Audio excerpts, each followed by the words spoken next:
Moi, doute. Ça veut dire, moi, il y a vérité. Moi, il y a alliance. Le 8 août. Elle dit alliance Oyo. Nzambe asali na biso na mabele. Elle dit jour, chiffre 8, elle dit alliance. Date de naissance, c'est papa Nabiso Jésus-Christ le 8 janvier.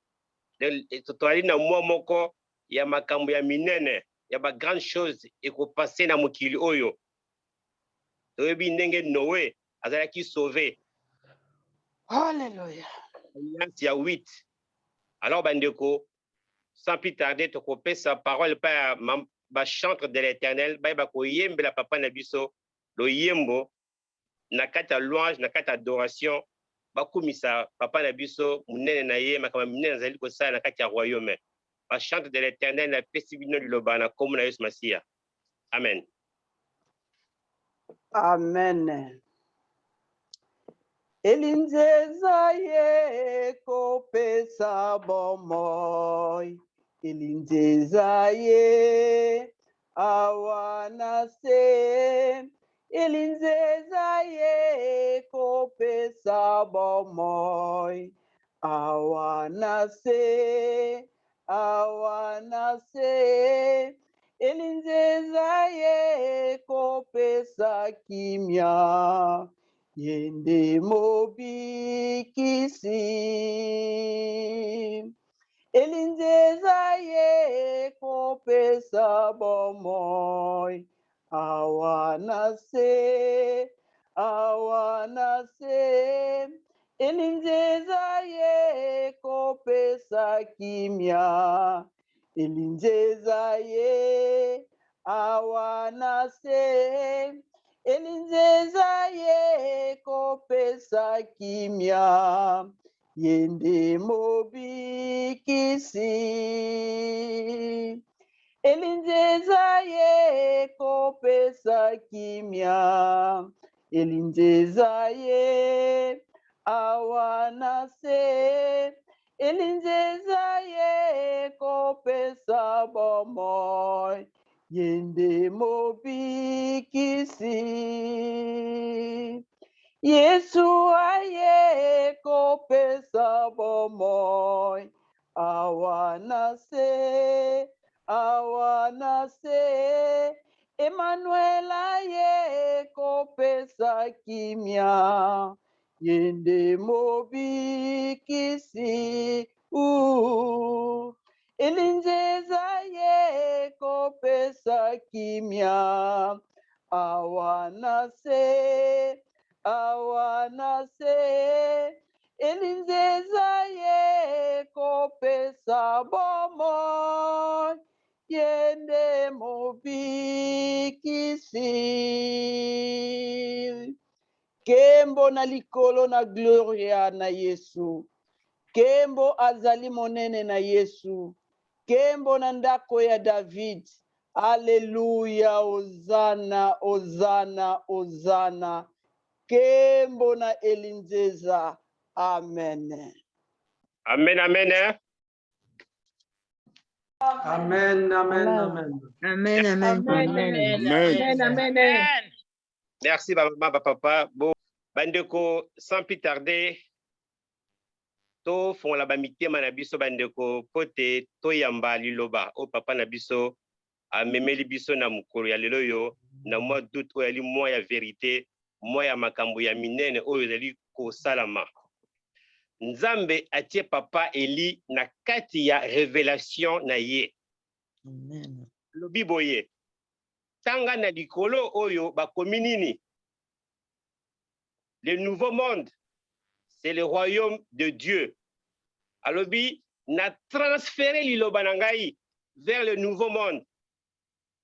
Et bandi kokende na royaume ya mabele.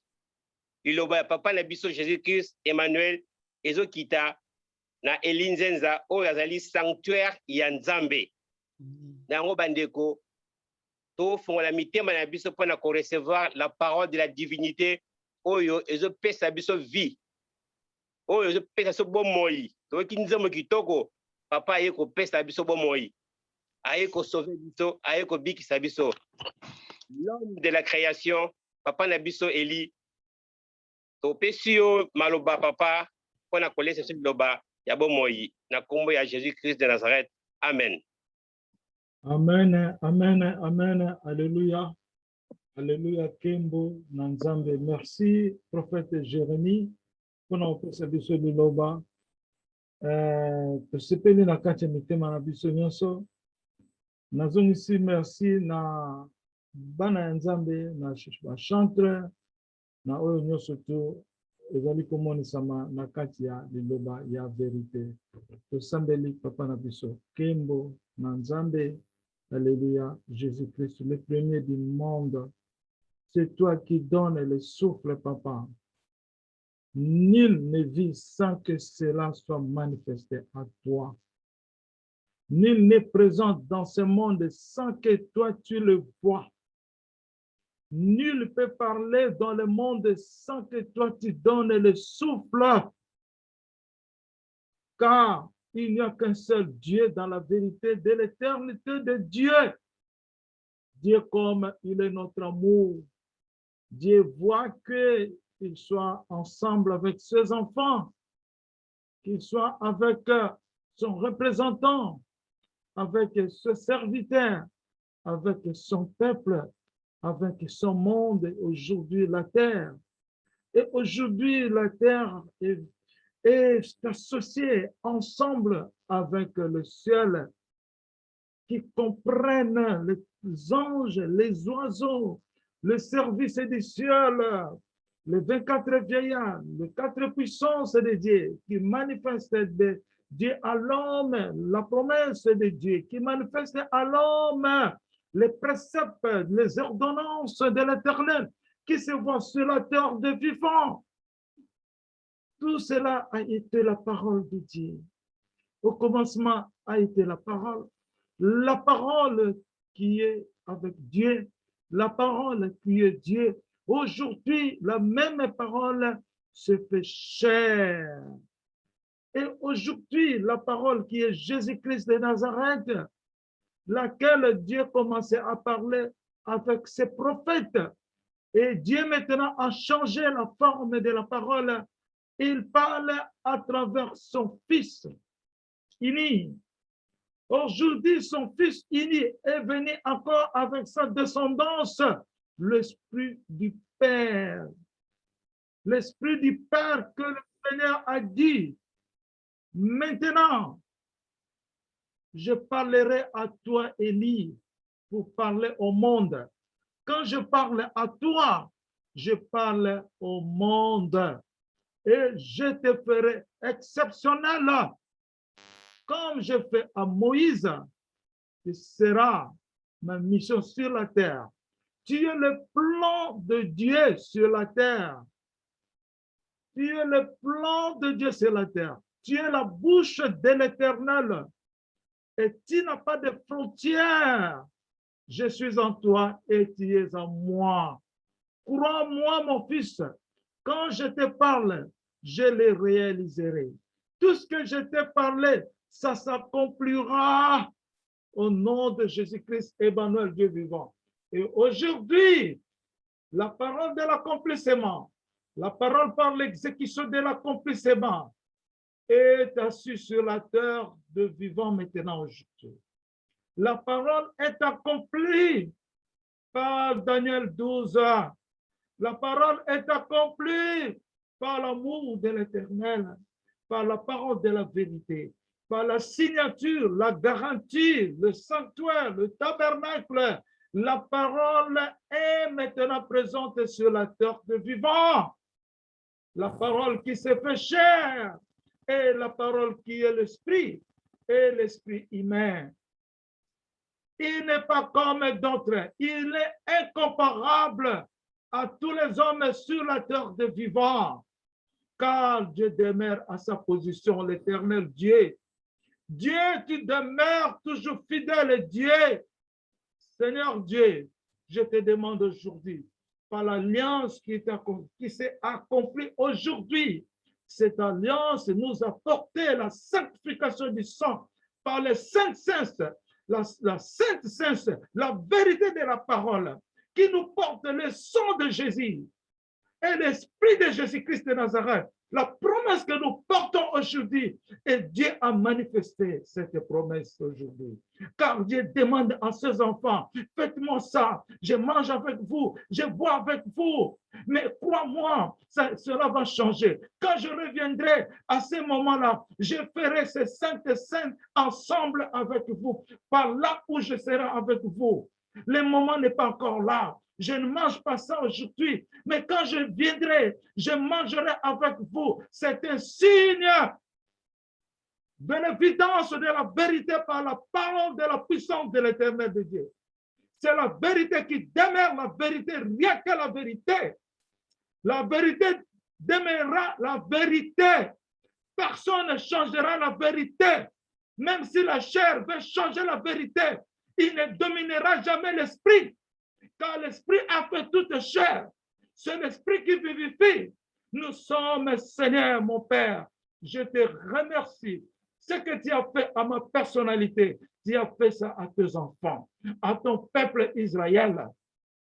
Ce que tu m'as donné, tu l'as donné à ton peuple, comme tu m'avais dit.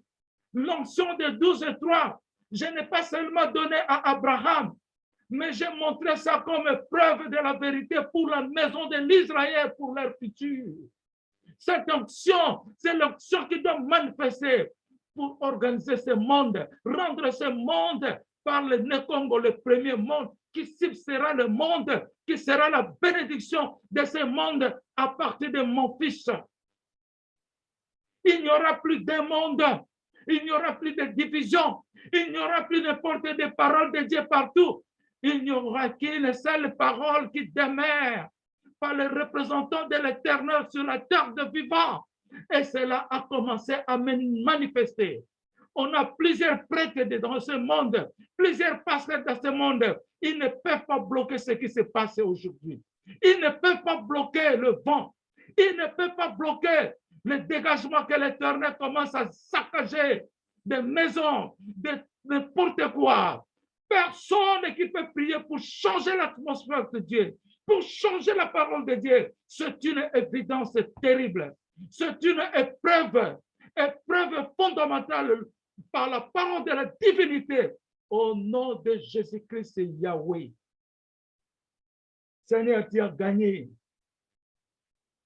Mais la marche de ce combat n'est pas encore fin. La marche n'est pas encore finie. Personne ne peut prier pour bloquer ce que tu fais. Il y a des prêtres, il y a n'importe qui. Mais ta maison demeure la maison de l'Éternel. Ta maison demeure la vérité dans l'éternité.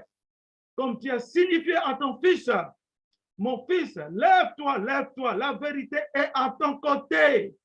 Ce que le fils parle, le Père a déjà parlé. Ce que le Père parle, le Fils parle. Au nom de Jésus. Seigneur, que nous nous abaissons très bas, que nous ne voyons pas digne regard devant toi, moi qui suis ton fils.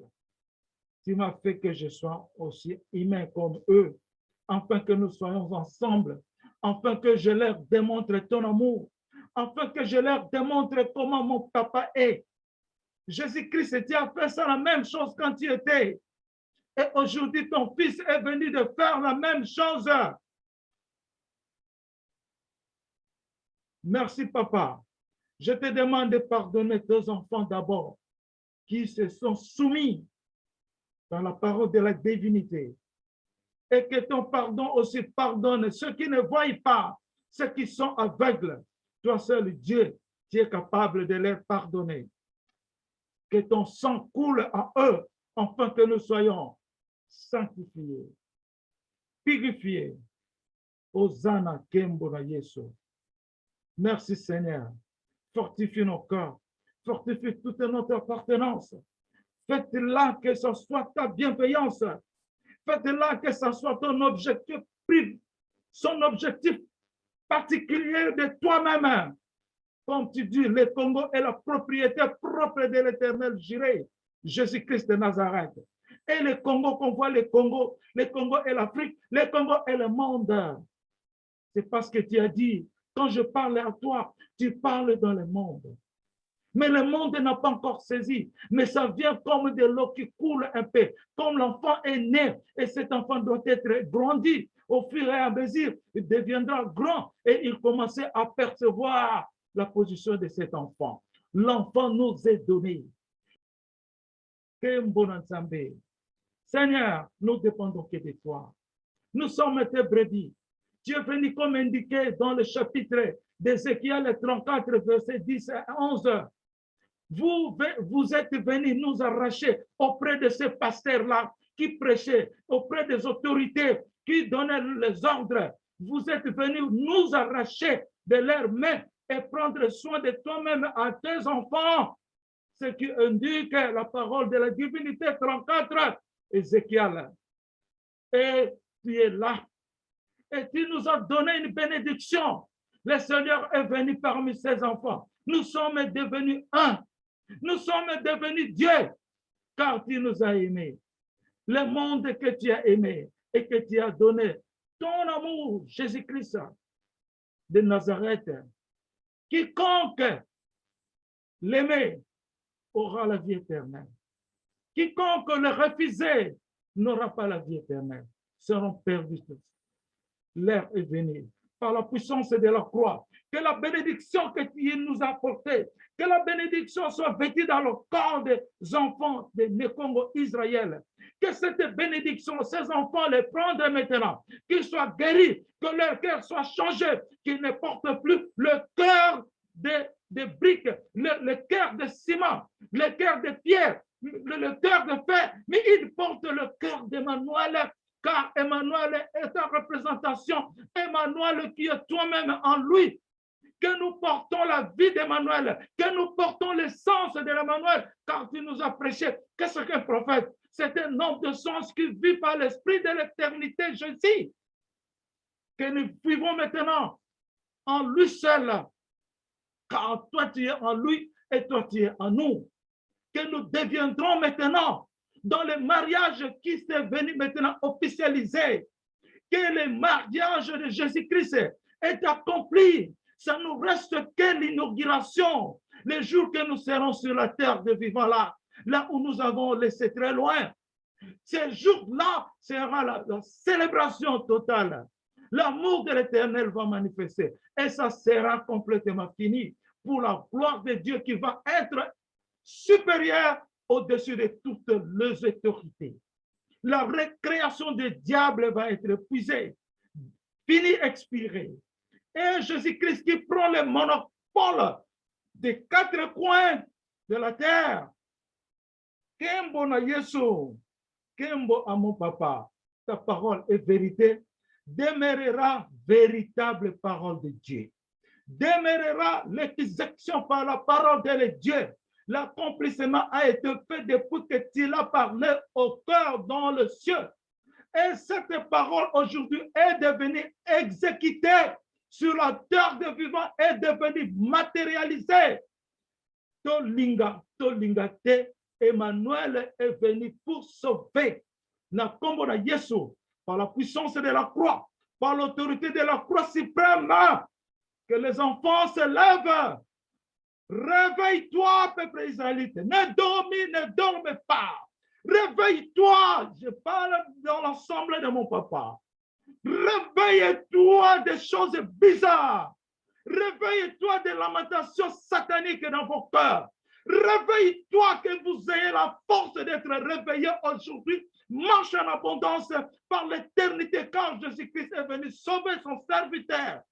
Marche jusqu'à toute l'extrémité de la terre. Déployez, explorez la parole de l'Éternel. L'Éternel Jésus-Christ a sauvé son serviteur. Jacob, aujourd'hui, Élie, César, Emmanuel et David. Au nom de Jésus-Christ de Nazareth, que nous deviendrons maintenant dans le mariage de l'Éternel. Vive le mariage de Jésus-Christ entre le royaume des cieux et le royaume du Congo. Vive la libération du Congo. Vive la célébration. Vive la puissance de l'Éternel que nous célébrons aujourd'hui. Que nous soyons un peuple africain noir peuple hébreu, peuple juif, que nous soyons unis ensemble. N'ayez pas la trahison, car notre Dieu est amour. Par la puissance et de l'autorité de la croix suprême et la sanctification jurée qui nous a porté les cinq sens aujourd'hui, que les cinq sens haïssent son lieu, haïssent sa part qui est grande de tout le monde en Emmanuel. Nous sommes devenus d'Emmanuel. Nous sommes devenus glorifiés par Dieu, par le nom de l'Afrique qui nous a implanté. Gloria. Kembo Nanzambe, Kembo na Yesu. Nous ne sommes plus malades. Nous ne sommes plus captivés. Car la femme esclave a enfanté sa maîtresse. Aujourd'hui, le temps est devenu le temps de Jésus-Christ. Ne plus le temps de au-delà, ne plus le temps de diable, ne plus le temps des matérialistes, mais seulement le temps spirituel à Emmanuel, le temps de Jésus-Christ. Au nom de Jésus-Christ, nous implorons la victoire. Amen. Amen. Amen, Amen. amen, Amen. amen, Amen. amen,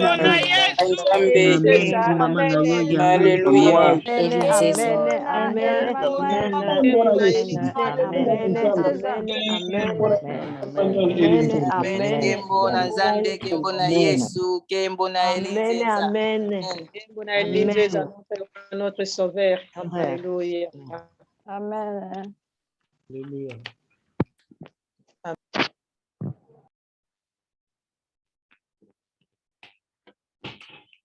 Alléluia. Kembo na Yesu. Alléluia. Hosanna, Hosanna. Alléluia. Bana ya Nzambe, merci mingi mpona kopesa biso lokumu oyo Nzambe abombelaki biso na bolingo na ye. Na bolingo ya solo, nakanisi nalobi ebele na kati ya priere wana. Papa na biso alobeli biso na kati ya mwana na ye ebele na kati ya losambo oyo. Pamba te na nalobaka l'ensemble de Dieu. Tango toza na kati ya ndako ya Nzambe, toza toujours na mabondeli, toza toujours koglorifie, toza kosambela, Nzambe azosolola na biso, ata boza na bandako na bino, mais boza na kati ya le temple de l'Éternel. Toza na kati ya temple. Ozomona, lere nini siko. Toza na lisolo moko papa na biso, Pasteur Jean Christian, akotémoigner biso lelo. Likambo Nzambe alakisi mpona bitumba oyo toza nango na royaume. Naza nano avant nakende kuna nata nano nini sikoyo bandeko na osala bino surprise oyo aza prêt te ne regrettez pardon natikali na plus ou moins na 12 minutes mpona papa Jacques Christian alobela biso eloko ya ninga alobela biso mais avant nakende wana tobana nano po refresh makanisi na biso mitema na biso etonda nano mapamboli nano to sukoma nano na sanctification oye bombama na likolo ekitini na mabele. Nakanisi bolandi bien que nalobi likambo ya Esaïe 34, Ézéchiel 34, verset 10-11. Ezali losambo moko munene, eza losambo moko munene oyo Nzambe aprometaki akoya ye moko aya kozwa charge ya mabele na ye. Tango yango ekokisami. Royaume, on a parlé la bonne nouvelle, le royaume va propager la bonne nouvelle jusqu'à toute l'extrémité et viendra la fin. C'est ici dans cette maison. Amen. Amen. Mokili mokote pasteur mokote prophète mokote à côté ya likambo ya Nzambe nazo bisabino lelo bango nyonso Nzambe pa lobi na bango pe akozwa bango en charge ba pasteur wana ba prophète Nzambe akozwa bango pe en charge. Kembo na Nzambe, Kembo na Elinzeza, Kembo na Hosanna. Pasteur oya kolinga ke ngoloba libanda akoya kolobela na royaume akojire kenga na za ya royaume na lobela na kombo ya royaume. Alléluia. Lelo soki tomoni Hosanna. lelo tozomona moto lokola Alex ye wana Alex abeli liboma ya Saint-Esprit pour bien parler parce que Jésus a dit le royaume est percé violemment, est attaqué violemment, et ce sont des violents qui s'emparent des royaumes. Ezali bato baza violent nde basimba ka royaume lokola Alex wana. Alex azoteya na miso na biso na royaume awa te, nazoteya libanda. Doa vieux na ye leki ata ya biso. Pona oyeba ke Nzambe asalaka likambo oyo alingi. Nanu basili te, bamususu mpe baza na nzela baza koya. Ndenge bapapa bakana baye. Papa bakana il venait trop de Pointe-Noire. Aujourd'hui, il est prêche, il n'était pas pasteur. Il n'était pas pasteur. Pasteur Jean-Christian. Maman Liliane, maman Liliane. Au moins, papa Jean-Christian, au moins, maman Liliane. Donc, un couple exceptionnel dans le bango bien, dans le royaume. Ça, c'est le couple. Je vous dis la vérité. Un couple exceptionnel. Moi, c'est dans Moubali. Bazana dimension moko ya makasi na kati ya royaume. Yango na penga na zo senga. Na ba couple na biso. Lokola papa Jean-Christian. Pasteur Jean-Christian. Nda basalisa biso toko sala na force te. Toko ko toxique bango par la force te. Mais en volonté ya Nzambe. Ba prière na biso za na kati ya motema. Nzambe akokokisa ngo. Moyini Satana. Ata sali ndenge nyonso. Jésus-Christ de Nazareth azomona ye. Il le voit. Ndenge na mona ki banzoyo oyo Satan nazo bimito. Wa, banzoyo na monoko na ye. Wa. Tala rouge banzoyo. Natuni Nzambe nini? Alobi Satan wana telemeli yo et pas yo lobato pa ya. Donc azo bimisa banzoyo wana po bato ba croire lilobo yo te. Bolande wana te. Donc tellement Satan a dominé qui m'a belé. Le serpent a conduit l'église, a dominé qui m'a belé. Comment bato ba koko croire bisote po ba démon bazo kota na mitema na bango. Ah mutu wana ria. Mais oyo ba pona maki bango nde oyo to yambi na royaume. Ba ponama. Oyo Nzambe pe azo monisa bango na ba 2016 na ba mama nani mama Pauline a monaka révélation makemba ça fait au moins 17 ans le loto. Ce qui 27 à mon révélation makemba a kokaka ko interpréter ngote mais jour a yokaka na royaume likambo ya makemba que papa elinde aza makemba elanga ya makemba elle m'a appelé directement ye wana za na zolanda osomona alobi na zui réponse na ngai soki plus de 17 ans 20 ans yango na moni Nzamba ko pesa likambo mais kolela kaka teke omona likambo ngo lelo mais par la volonté de Dieu et ko ya jour yo okomona likambo na yo na lobi likambo ya Ezekiel ke Nzambe azokokisa ngo yango na kata losambo na nga Nzamba lobi nga passer nini ba prêtre nini oyo bakoki kokanga mopepe oyo Nzamba azosala pona l'église bakosambela tosambela tokanga mopepe ya lisusu te na bandako ya ba prêtre na banani bazokanga mopepe oyo mais likambo ya Nzambe mutakokanga mazaka po Nzambe ye moko azwi monopole ya Israël mobimba ya liloba ye moko Nzambe azwi yango ye moko azwi yango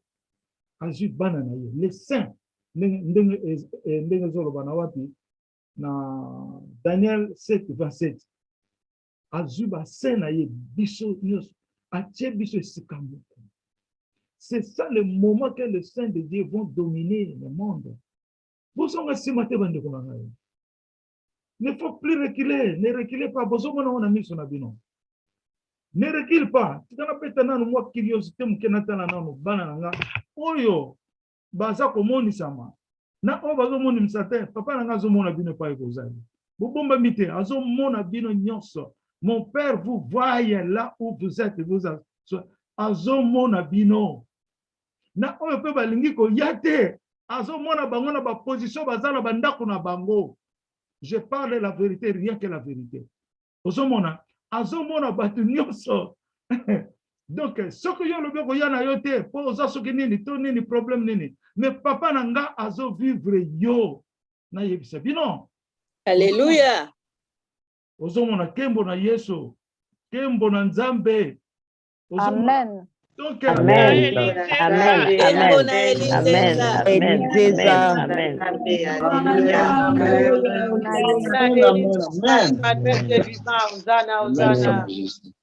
moto yo azoloba tika ngai nayokaka na ngai na ndako obandi koyoka oyo eza inspiration oza en live te nazoyebisa solo ezali bien fo yoka na ndako soki oza maladi fo yoka na ndako mais ata soki oza maladi ozaka na kati ya ndako na yo avantage na biso yango wana moto azoyoka sikoyo azoyoka yango en live en premier degré oyo azoyoka yango na ndako na ye après séance oyo mama Nelly atindeli bino banani azoyoka kaka inspiration mais en live te. Amen. Nazoyebisa bino lelo. Alors, Alléluia. alors, ça dépend de quoi? Ça dépend de la foi na bino. Moto aza na foi ata ninga kufa akulinga lito na ye yoka ta moke. Ata moni ka komi na liwa akolanda liloboyo. Kozala en live. Eza likambo kozala na ngote. Kosolona na Nzambe boyo. Livre d'or ezoloba soko sololi na Elinzezo sololi na Jésus-Christ Nazareth. Amen. Alléluia. Amen. Amen. Amen. C'est la vérité, Amen. papa. Amen. C'est la vérité. Amen. Amen. Amen. Amen. Hosanna, Hosanna. Docteur ezoloba osimbi Emmanuel docteur ezoloba soko simbi Elinzezo Amen. Amen. simbi loboko Nzambe. Kembo na Nzambe. Amen. Amen. Amen. Kembo na Emmanuel. Kembo na Elinzenza. Kama na yo Yahweh. Ozomona tokende na prophétie du jour toyeba makambo nini Nzambe alobi biso tokende oyo ayebi ke saint neza prêté tant na zoloba bandaka kozwaka déjà vin rouge na yo bandaka kozwaka vin rouge na yo po ezala surprise te zwaka vin rouge na yo mwa lipa kaka te eza n'importe quel lipa eza kaka foi na yo ekokomisa yango sanctifié bandaka kozwaka vin rouge lelo nange na pesa nange na to papa nanga azalaki déjà nayokaki azalaki yenda te yaki problème eza te natala nao na prophétie ya lelo o ngala koyokela songolo s'il vous plaît bible ezoloba zela nano avant tokende na oyo pasteur babagana tangela biso Esaïe 11 oyo ezali promesse Nzambe apesi na mabele c'est la promesse tangela biso Esaïe 11 verset 10. Je lis au nom de Jésus-Christ de Nazareth. Esaïe 11 verset 10. En ce jour, le rejeton d'Israël sera là comme une bannière pour les peuples. Les nations se tourneront vers lui et la gloire sera sa demeure. Amen. Amen. Tokotan na version ya Bible quoi? Bible la vie. La vie. Ce jour au nom de Jésus. Ce jour-là, les descendants de Jessé. Oya, où est la famille à David? Les descendants de Jessé sera comme un signal dressé pour le peuple du monde. Comme un signal dressé pour le peuple du monde. Les nations viendront les consulter. Les nations viendront les consulter. Les nations viendront les consulter et du lieu où il s'établira réunira la glorieuse présence de Dieu. Et si quand on a eu à s'établir, des places gloire glorieuse ya Nzambe et qu'on rayonne wana. Kembo na Nzambe. Kembo na Nzambe. Kembo na Yesu. Kembo na Emmanuel. Kembo na Yesu. Amen. Kembo na Yesu. Kembo na Elinzenza. Descendant de Jésus. Le descendant oya wuti na famille ya David. Quand on parle de Jessé, c'est Jessé qui était les parents de David. Si on a racine na ye ndenge zayi 11 azoloba soki tozongi na verset 1, un rameau sort du vieux tronc de Jessé. Du vieux, donc la source du vieux tronc, la source, et pas papa ya Jessé Outaki, de Jessé. Un rejeton pousse de ses racines. Rejeton zobima na racine, il y a vieux Jessé wana. Rejetons azobima, les rejetons, les rejetons. Les rejetons, et l'ingolo ba mutoyo, ba nyokolaki, ba kangiye, ba tche na croix, ba pendre, ba bomiye, ba exécuter par la force. C'est lui les rejetons. Jésus-Christ de Nazareth. A botami na racine wana, na famille à David. Ye wana nde ayena mukili, il sera le seul. Oya komene mokili mobimba. Lui seul. Il n'y aura pas de conseillers, il n'y aura pas de ministres qui viendront. Non, fini. Namakambanzam, yende mokili ekoya ko senaka conseil. Et c'est na yebisibino papa il disait ça. Le Seigneur l'a béni comme il a béni Daniel. Daniel était la personne qui manifestait les interprétations, la sagesse de ce monde. Même l'écriture, Daniel a dit spécifique. L'écriture donc c'est lui seul qui avait la sagesse, il a interprété d'autres. Mais le Seigneur m'a dit, et lui n'a pas si sagesse n'a pas ça qui n'a Daniel. Amen. Avec comme on a adressé message nangai. Il y a un monde sagesse wana ya Daniel. Le trône de David, on a papa Jacques Christian, non, pasteur Nabiso, bazali ko pesa étymologie, bazo pesa détail, il y a c'est ça sur tout dans on a royaume. Nga itam suma makam mingi na zolo bangote, mais bangonde baso découvrir en haut, le col des diadèmes, diadème, il y a encore un autre diadème, et ça c'est sagesse ya Nzambe. Oh Jacques l'économie de Joseph ils ont monté à trône. Donc c'est terrible. Nous avons nos questions. Et c'est quand nous yoka que et qui commence à menacer ce monde aujourd'hui. Ce n'est pas de l'eau, ce n'est pas du vent, ce n'est pas du feu. Et l'Inzeza, la composition de l'Inzeza que Dieu a créée, c'est par le sable, le feu. Non, moto, maï, na sable. Et l'esprit qui est Dieu en lui-même, nous avons mentionné l'esprit, il dit qu'il y a un esprit déjà. Nous avons dit qu'il y a déjà esprit, mais il y a créé un esprit. Et comme Moutou, Libanga devient un homme. Lui est esprit en Dieu, son fils, l'esprit du Père.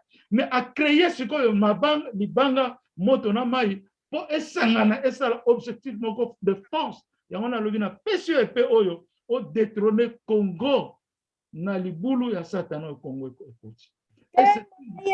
Amen, papa. Puis c'est une force qui va se multiplier au fur et à mesure 3 fois. Et à l'objet cette force c'est la force du Saint-Esprit. Les 4 messagers il y a Congo oyo ba parlaka na bestade. Ça fait longtemps, il y a ce qui bango, avec Tangwana, puissance à Saint-Esprit, il y a 3 fois. C'est ça qui se voit aujourd'hui. Parce que ceux qui pensent ignorants, vous risquez d'être emportés par le vent. Donc, on a ceux qui pensent ignorants, mais vous risquez d'être emportés par la colère de Dieu. Au bout maman tout n'a pas que Seigneur a multiplié force avant. Mais tant on a l'agneau moko. Ah, mon pépé non. J'étais musulman. Nazo mona mon pépé ça encercler ngabo. Ce que na ningani. Et c'est le mouvement ya puissance en ça. Ce que na fandi kimia. Et fandi. Ce que na bougé. Mon pépé tourner. Yango nzambe lobi nanga okotinda mopepe ndenge olingi manifester le vent comme tu veux. Amen. Amen. Amen. Alléluia. Amen.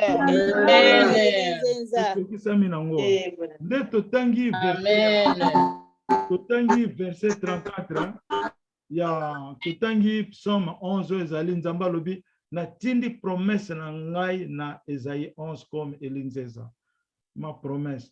Donc tout le monde a idée que pasteur nanga tozalaki na ye enlève cette idée. Maintenant le monde tourne en Jésus-Christ, c'est lui seul maintenant. Lui seul. Amen. Amen. Tout le monde a idée. Kembo na Yesu. Amen, amen, amen. Kembo na Emmanuel. Amen, amen, amen. Le 7 août, nde na yoki kaka mutalobi Kimbangu, abengi Kimbangu. J'ai noté. Après, Nzambalobi, les étoiles que nous entendons.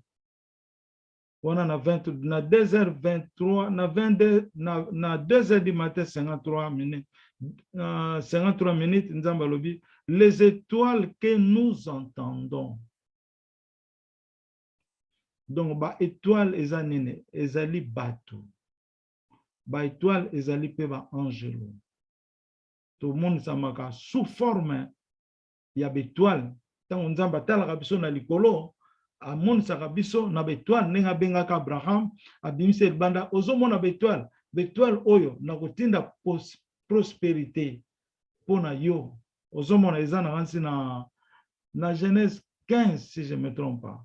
Ozomona les étoiles que nous entendons, ba étoile otozalaki kozela tokozwaka méditation nango malembe na lekiwana. OK, nakei lisusu Nzamba lobi Jésus wana bazali komona ye soki ndenge nini, me ye wana azali Nzambe pe ye moto asali mokili mobimba. Amen. Alléluia. Kembo na Nzambe, kembo na Yesu. Amen. Kembo na Alléluia. Amen. Kembo na Elinzeza, kembo na Emmanuel. Okotikala Nzambe. Hosanna, Papa, Hosanna. Emmanuel, Jésus, Amen, Jésus, amen. amen, amen. Amen, amen. Amen, amen, amen, amen. Jésus-Christ. Amen. Le roi des rois. Nzamba alobi ngango na butu ya lelo, si je me trompe pas, que azoloba Jésus wana bazali komona ye soki ndenge nini. Donc minimiser quoi? Comme minimiser Jésus donc na sens wana. Bazomona ye soki ndenge nini wana. Ayebi mitema na bango oyo bazoloba. Donc oyo bazoloba ngo na elinzeza. Ayebi mitema na bango. Nde yango na lobi Jésus wana bazali komona ye soki ndenge nini. Pour minimiser ye. Me ye wana azali Nzambe pe ye moto asali mokili mobimba. Amen. Nde yango na ngai moko na monaka na famille na ngai propre. Mais na ndenga vision famille na ngai ngolo bateke moi c'est nga to bana na nga to nini te. Po bino pe boza bana po ngai nde na sali bino a partir ya papa na nga nda sali bino. Boza pe famille na nga. Boza pe bana na ngai. Donc na mona ke zalaki neti bozo sabote ngai makasi bozo négliger nga makasi na biminga bino bozo yeba te mutu bozo solo yende asali likolo na mabele ndenge na wote kotanga ndenge papa na nga lobelia bozo sakana na mutu bozo yeba te ke ye mutu asali likolo na mabele na bimi na balabala na komi mutu ya fulu peut-être nzamba zo lobela na sens ya littéraire comme batemona. Oui, alobela on a littéraire mais ça peine littéraire te. Na foule ezaki okomi bizarre na makanisi na yo ninge baza ko persécuter yo hein. Donc batu bazomona yo mutu mais nzamba bazomona okomi mutu foule po ba persécuter yo bingi. Jésus pas akomaki mutu ya foule tango baza ko sakana na ye ko finga ye ko bwakele basoyi ko chena kura ko beta ye ko sala ndenge akomaki mutu asana ntina te persécuté totalement akomaki mutu ya fulu ba Yesu ko sala ngo lisusu na Emmanuel yango na Congo ezwaki souffrance nde na yo komona pai na zalaki na kota ba nze ba wenze kala wana pai ba mama batanga ba wenze moka désordre nazakaka kotambola bo namoni mama moko azoteka mwana na ye na kindumba mwana tala sante ya kitoko mwana pe mama pe kindumba akendeke ateka sala business mwana sala kindumba ya vivaka nango c'est ça qui c'est nde yango na etambola pena na Congo bapara mingi bavivaka odepa ya bana na bango mpona kindumba kopesa bana na bango mibali mpona bavivre mpe mboka ekota pasi na niveau ya kosakana te parce que ils ont refusé Jésus-Christ bayebaki te Yesu ayaka boye barefusaki. Faut te faire attention. Il faut te faire attention à ton autrui. Okoyebate yazanani. Je parle de ça tout le temps. Nazolo bango so bongena fukamela bino na fukamela bino parce que na lingi bo comprendre, il ne faut pas minimiser quelqu'un qui est à ton côté. Zala na un silence. Il ne faut pas trop ajouter. Zala na un silence. Nzamba sala pon. Ne minimisez pas parce que Dieu est je suis. Il est partout, partout, partout, partout. Il y a un royaume qui est Dieu. Bisoto yena royaume poto yekola nzambe azanani. Nde omoni Congo je passe. Nzamba siliki apesi Congo mo Congo. Yango na nzembo ya le rejeton. Tango na salaki yango na salaki na balide wana te. Malika lobi na nga papa yemba. Na yemba ni. Abi na za kwa reso na na kocha ba son musical. Yo yemba ngabi na yemba na préparer le côté na kanise le côté na ale tia misiki mbala moko na koti na les rejetons mais tant on a landaka les rejetons na lubi ke yondo yemba ki na kati na ngai et puis nzamba toucheki maliki po maliki ando de la ngai au monde que nzamba zolo na les rejetons ayaki na mboka na ye ba nyokole ba bomiye azongi na ye mais le rejeté ye wana zongi na moni pe soso ya pembe ya kokota na ndako na ngaka tango na soki ba révélation wana soso ya pembe aye dans le rejeté mama Pauline Mantiona ayebi likambo le rejeté ayebi likambo ba soso ngala zomona soso munoko ye rectangle soso zolo ba tete lokola muto kago yo makambo yo eza binene trop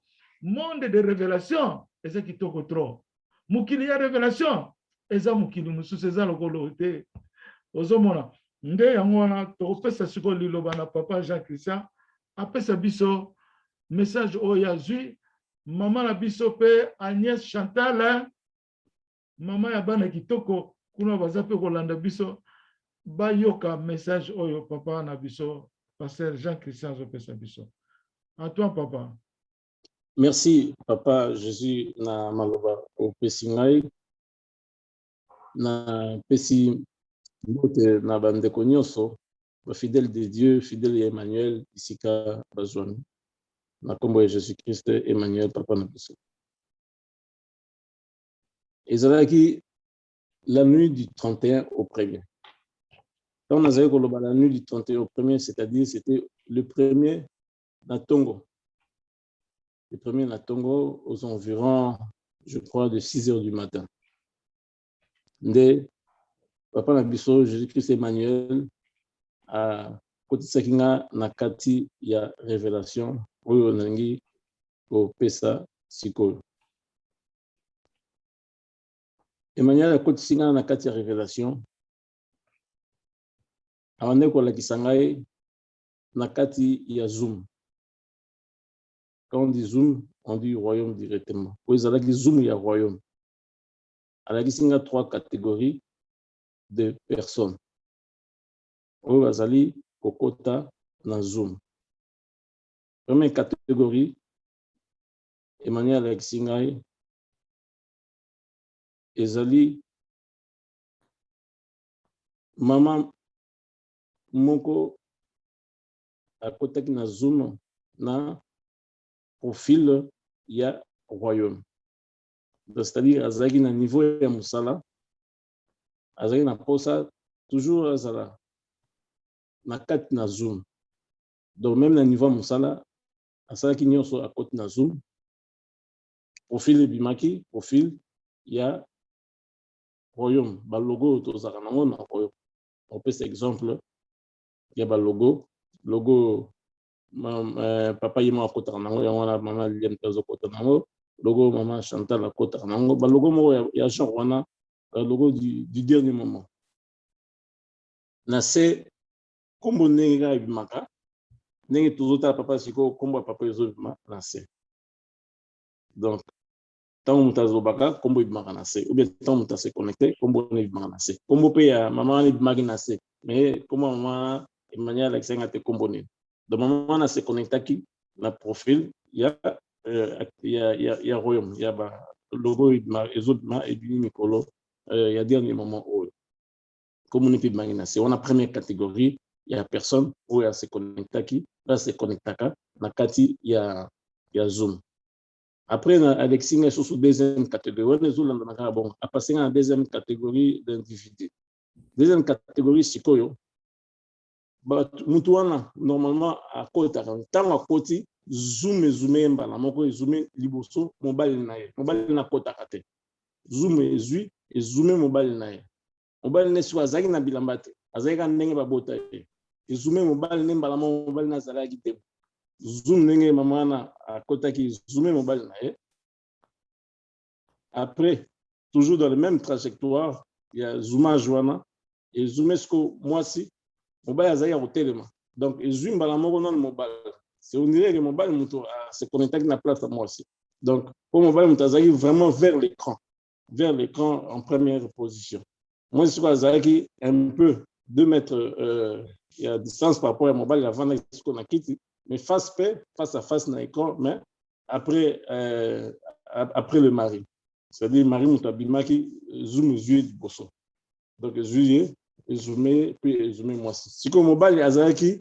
nu azaki na bilambate donc zoomé mobile na après zoom moi si ouais fanaki un peu plus loin na kiti moi je azaki na sous-vêtement soutien na elamba c'est caleçon na c'est zoomé bongo azaki ko fanda dans deuxième catégorie après elandi singa troisième catégorie quand singa ce qu'on a troisième catégorie de personnages au bazali ko kota na Zoom na kati na royaume troisième catégorie et puis singai écran tout noir donc mutu na kota ki mais écran ezalaki sans profil ni image ni combo mais ezalaki na kati tout noir voilà Emmanuel appelé ça ingai c'était le premier matin aux environs de 6 heures côté dans moi il y a vérité moi, à Alliance, nous avons le 1er août aux environs de 6 heures. Mais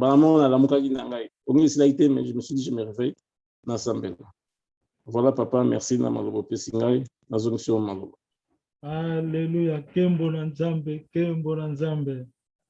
Bana Nzambe, boyoki, ndenge papa na biso, Pasteur Jacques Christian Lobi. Est-ce que vous désirez on a yoki bien? Amen.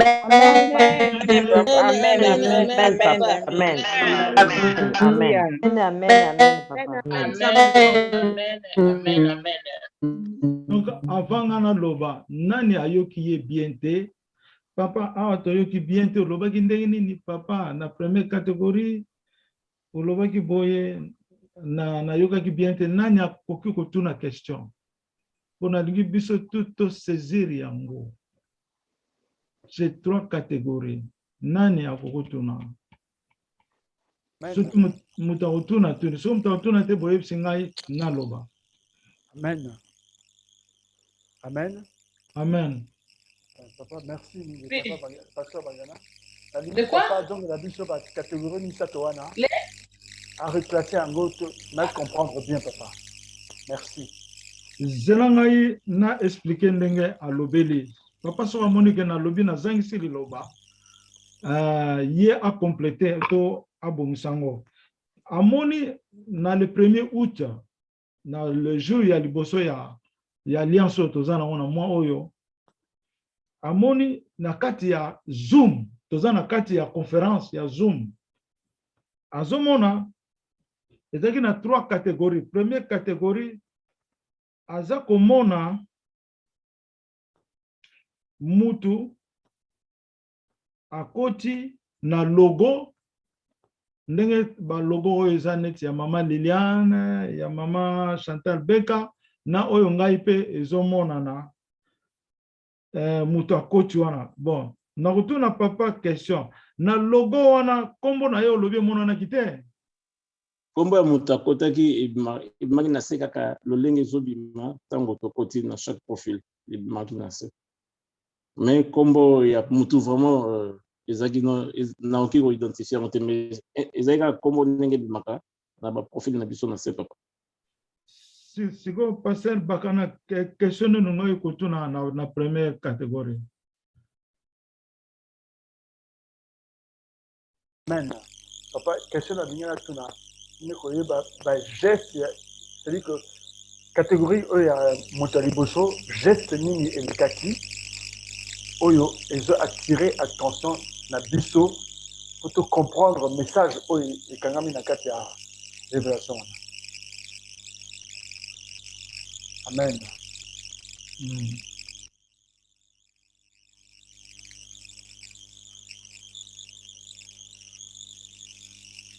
Allô, papa. Papa Jean-Christophe. Oui, papa. Batuni yo question. Au moins, qui geste nini le kanaki na première catégorie. En première catégorie, tant en contact, il y a un geste normal, position mode de concentration. Na niveau musala, mais il concentré na eloko ya côté là qui na kati ya zoom. C'est-à-dire azaki debout, hein. On est concentré na eloko ya côté li na kati na zoom. Eloko na capta qui place wana. Eloko nini na comprendre te. Azaki debout, mais avec une attitude concentrée. Azali debout avec une attitude concentrée. Azali concentré. Et donc attentif. Voilà. Dans il y a donc l'effet il y a na kati zoom, donc azali une attitude mo attentif, il y a distraction te. Il y a attentif, mais na niveau musala mais attentif na kati na zoom. Siko papa passer Rosa na question ngotuna ou bien na deux ou comprendre. Ça va papa. Ça va na comprendre. Na explication à deux. Il y a deuxième nani. Aux na question, la deuxième question à lobby. Zoom est flashé. Et continuer na kati ndako na position ba fandelaki mobali na mwasi. Et flasher na no mobali. Ah papa Jean-Christophe. Et flasher mobali. Oui papa. Mobali azalaki ni. Après et que flasher mwasi. Et pas moi ça fandaki azalaki ni pendate mais azalaki na sous-vêtement ya likolo na se. Ndengwana. Oui papa. Bon, sikoyo argument ezalaki te ou bien discussion ezalaki te ou bien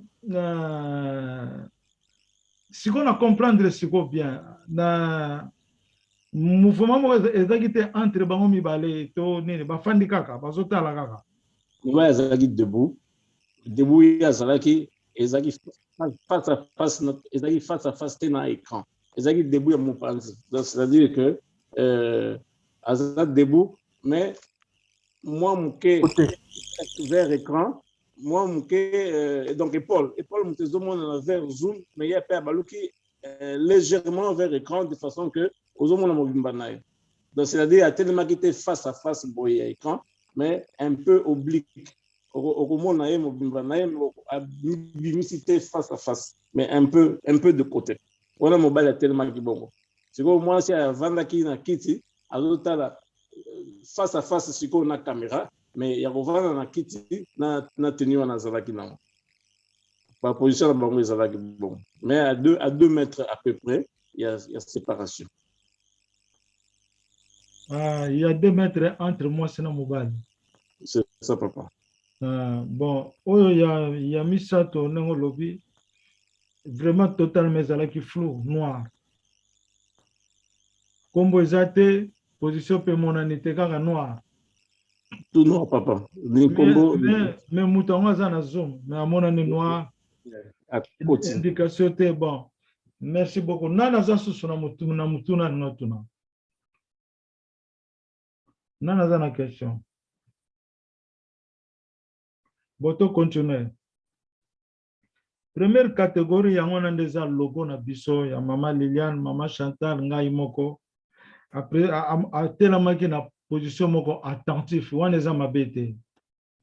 On a Nzambe alingi, to ye na royaume, to bomba mi na kati na ye. Logo ezo lakisa neti toza na kati ya image ya Nzambe. Na lobi da bino te bocha ba logo c'était on a déjà zali ndenge Nzambe zo lobela. Donc logo ezali présentation ya royaume na biso. Présentation. Donc na yebisaki bino Nzambe lobi tango Mama Liliane banoko lobana makamba liboso na robo na logo wana bo skiza robot za logo. Robo ezali oyo esalaka mouvement mais yango ezosala mouvement te efandi kaka bo ozomona. Maman Liliane alobaki lo moko échappé nga donc egoya kaka.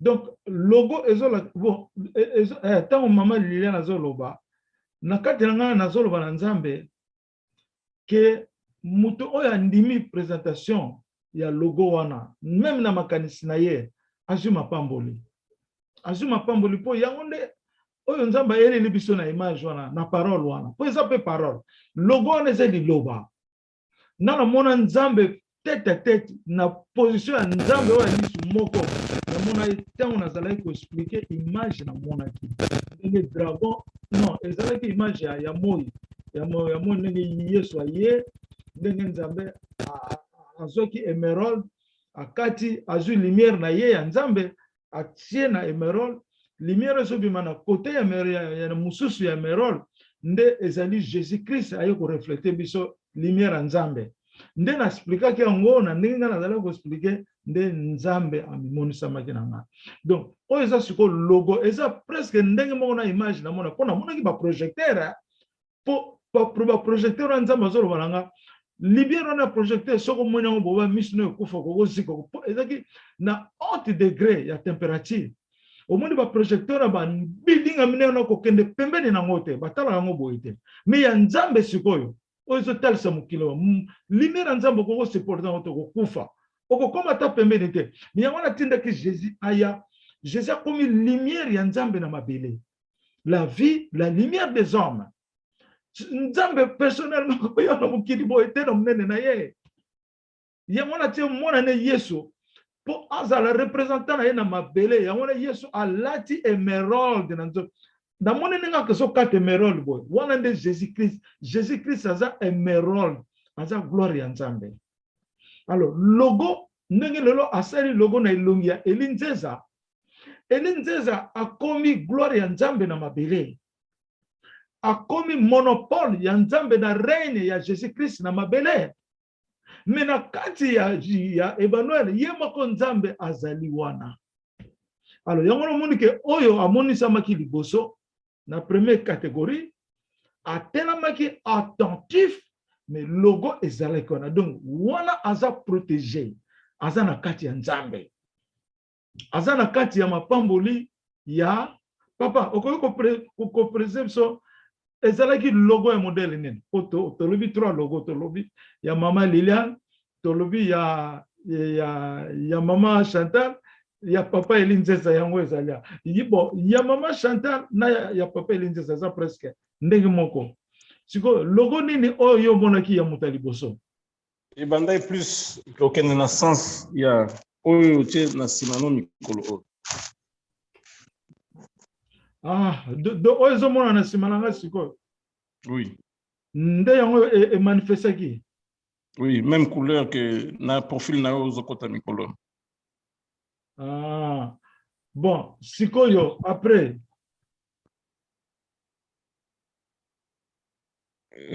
après papa na comprendre na sens ni donc après na comprendre logo le monde qui bosso logo oyo eza na simana ngai après oui, on a logo mususu non on appelle ça un exemple pour tout se comprendre ba genre ni ba logo oyo maman na côté na et moi na lobaki na sens wana mais c'est les logos oyo yozo kota nango mikolo.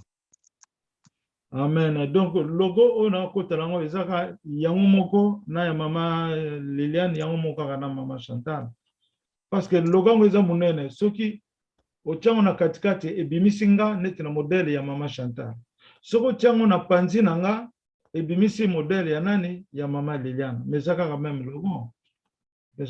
Bon, tout le baka logo na biso royaume.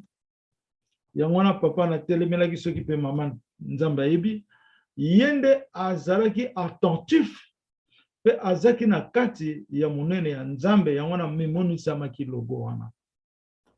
Oko ni sika mususu bo bazoluka ba frapper ba komo mona yote bazomona logo wana na bisabino. Ozomona bo wana eza victoire yango na nzambe a recommandé pona biso tango kote na bité ke bocha ba do ba logo mais logo ezana kati motema na yo poza recommandation na biso. Donc bondi ma logo wana pour logo na eza parole eza kana ngo image to lo bité tozo taibike quoi. J'ai déclaré ça tozo taibike côté hein.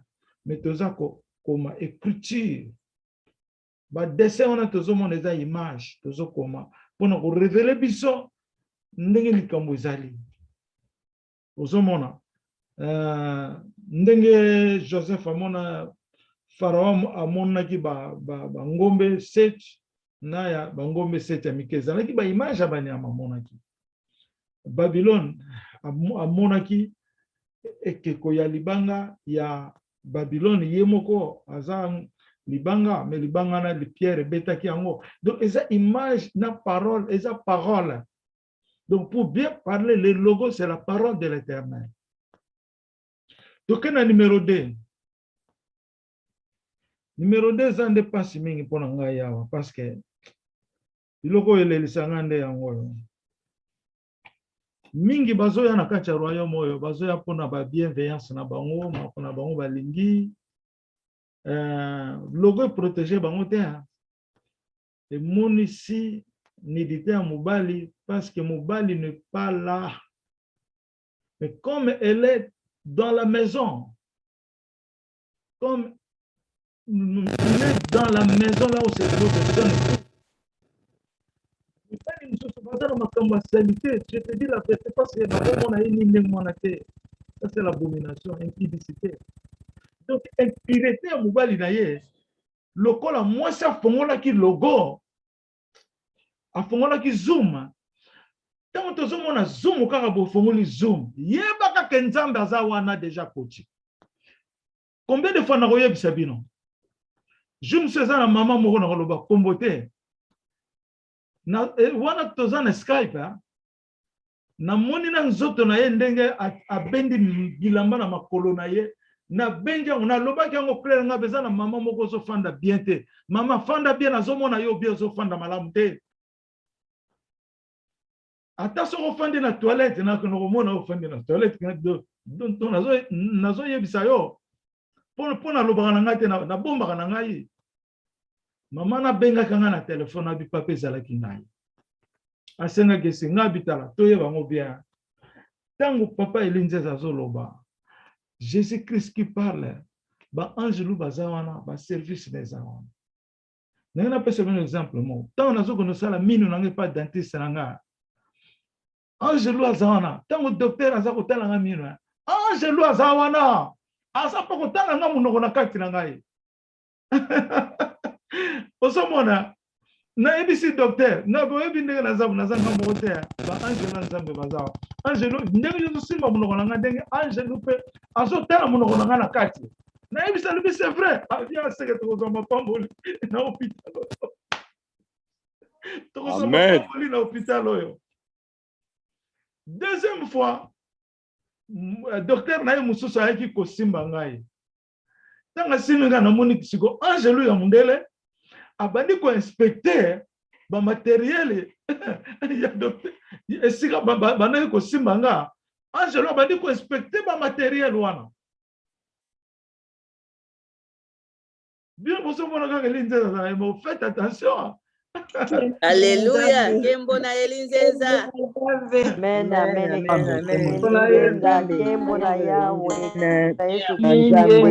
Elinzenza, Emmanuel, le bon le roi. Angelo. Mais na yebi ke ba Angelo ya papa na nga baza pembe na ngai. Ozomona, yango na tango to fongola ka zoom. Boye bakaka ezali le temple du royaume de Dieu. Bande konanga ba mama ba papa. boyebaka bien ezali au côté na temple de Dieu. S'il vous plaît. Tant que solana eli nzeza ba angelu bazawa na pembeni na yo.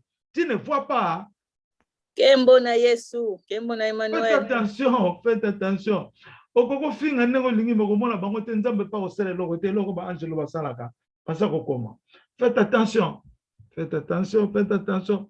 Mama wana e projeté mobali na ye ni c'est que mobali pena mawami na yebi ndenge ko ya osalela ko commentaire te bino moko bo comprendre c'est que ezana ba mama mususu mibali na bango balingaka royaume te mais komona yeka zo leka leka asala royaume te na te ce sont eux qui sont nus muto yo azolinga royaume te nde ye wana nzambe akomisi ndenge wana muto azo saboter royaume na miso mwasi na ye yo mwasi oza ko tolérer yango okomi bilamba ilongo tikali kaka na ba sous-vêtements mozo yoka royaume mais tu n'es pas sanctifié, tu n'es pas sanctifié.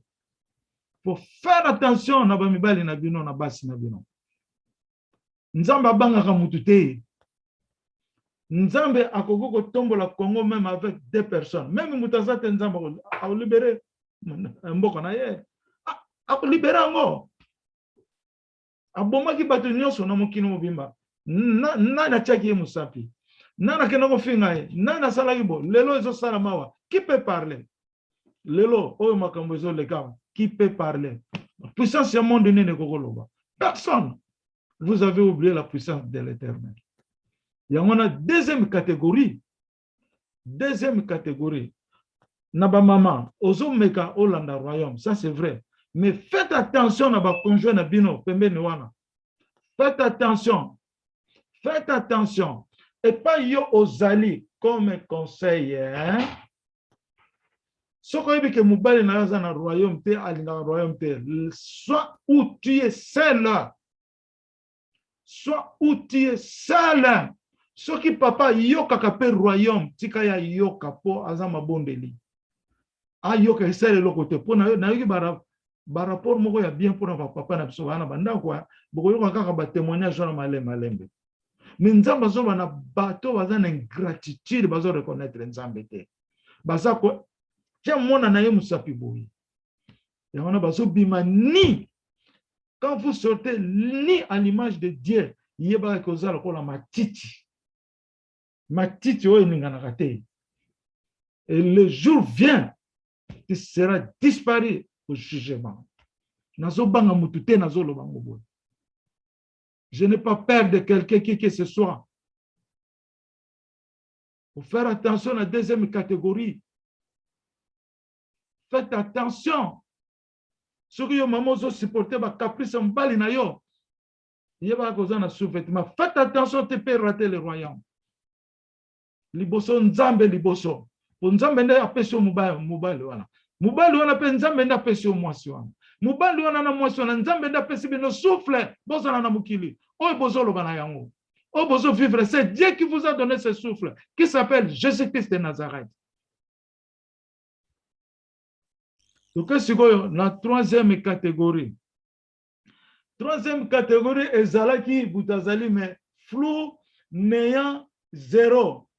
Baza bato afongole na zoom. Lali na pongi. Azo solane na ba téléphone akangi ba micro. Il n'est pas là, il n'écoute rien. Ça, c'est la première catégorie. Deuxième catégorie, il entend, mais nakati. Et là, on va se transformer et zanangote. Et là, on va initier na makamazo yoka. Ceux qui te kangi zoom, papa, tout ça.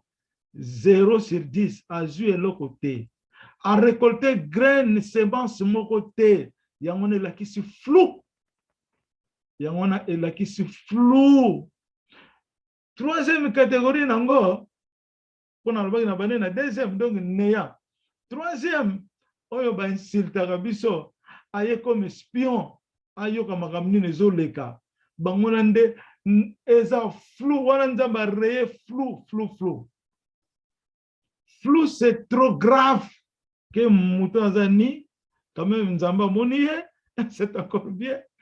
oyo alati ba sous-vêtements quand même nzamba moni aza na plus de chance pour na azonga mais oyo baza noir sont dedans la liste noire de Dieu na soko yebisa bino lelo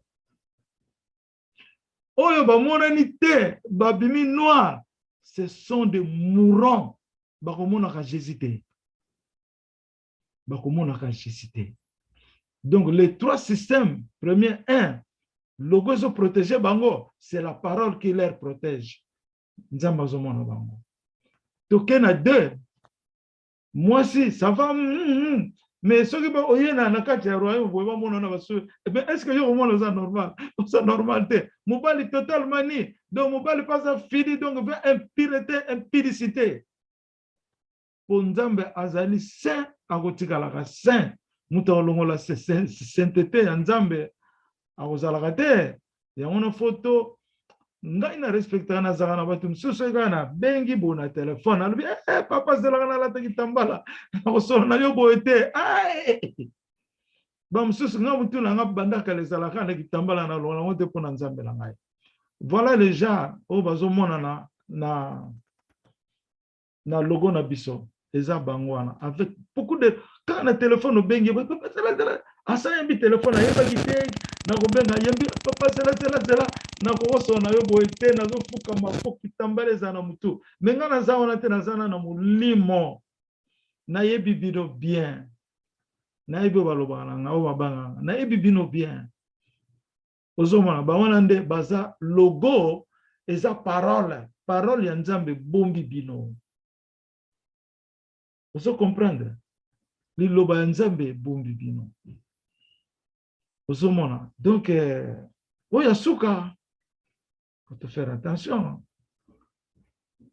Bon, merci pasteur Jean Christian na remercie pe bino pour tout ça la sainte sikoyo na pesa bino message moko avant to kene na sainte nzamba za na bino boza na mawate mais le Dieu mon Dieu est en colère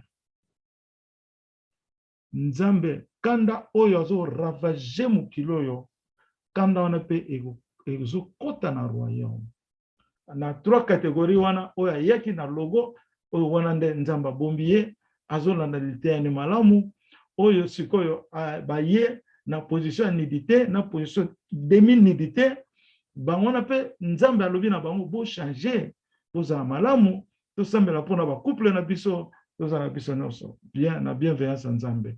Il y a troisième amonanité noirci na noirci wana nde aza na liste noire poto yebi ete soki nani soki songolo bamsu baza espion na ba démon na bango nde baza na liste noire wana nazomona makila ya Yesu na mesa bo kaka vere yango nasalaka sense na yango na bandeko na nga lelo tosala sense ndambe asa libéré biso oyo azoloba na elinzeza azoloba ngo mpe na bino po bino nyonso boza na kati ya ndako wana. Recevez le sang de Jésus. Recevez le sang de Jésus. On commence par le pain. Je reçois au nom de Jésus. Amen. Je reçois au nom de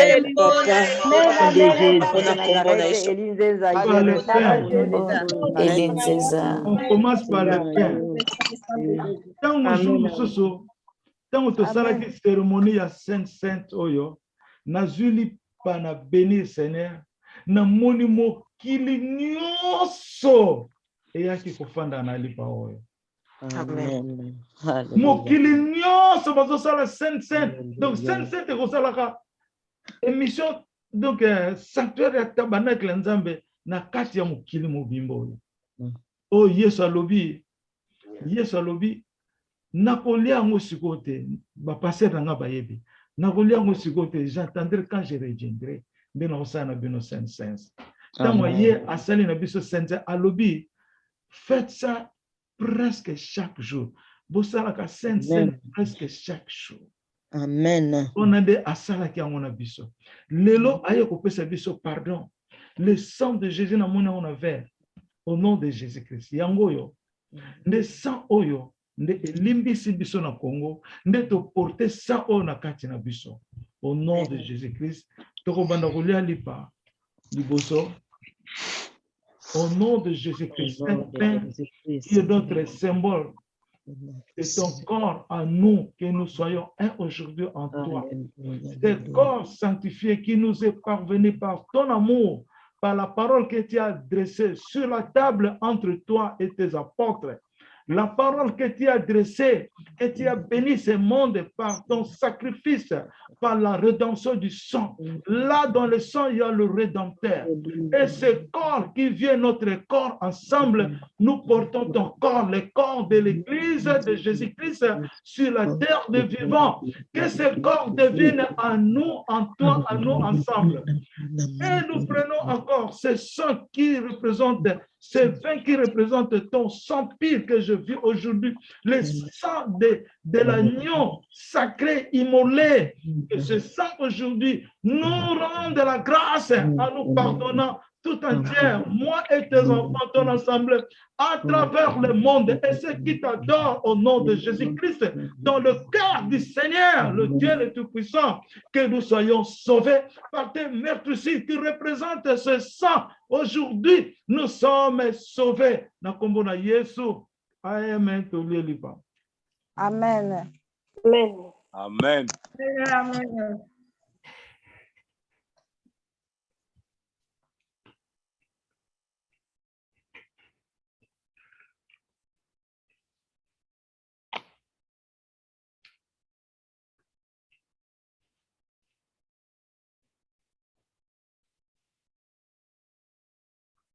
Tenassan.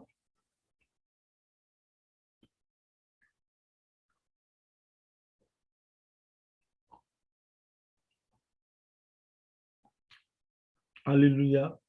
Kembo na Yesu. Kembo na Nzambe. Kembo na Emmanuel.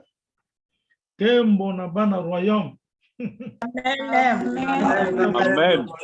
Amen. Jésus-Christ est le roi des rois. Amen, amen, Amen. Amen, amen, papa. Kembo na Nzambe. Amen. Vous continuez comme la Sainte, Boutikangote. Au nom de Eline Zéza. Amen. Nani aza na question pour tous on se le pas ya prophète Jérémie. Amen, papa. Oui. On va y prendre la maman Agnès à côté témoigner. Amen. Maman Agnès Ozana. Yapa, ya. Maman Agnès témoigner biso. Na bosa na gite nzamba yebita lo monde nga na bi.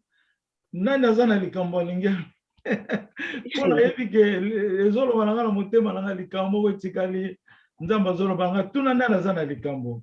Ah ya. Ezala mbala mo na zongi c'est pas ya maman Chantal, mais na bi tuna likambo ezali. Bon, maman Agnès pesa ce témoignage na ya muke wana yo tsaki na ngwana. Ya papa, ezalaki jour mona banda ko sambela na ezali na ba 12 heures. Pona linga osambela mingi na ba 12 heures na mona ngo sepela mingi osambela pena mingi na 12 heures.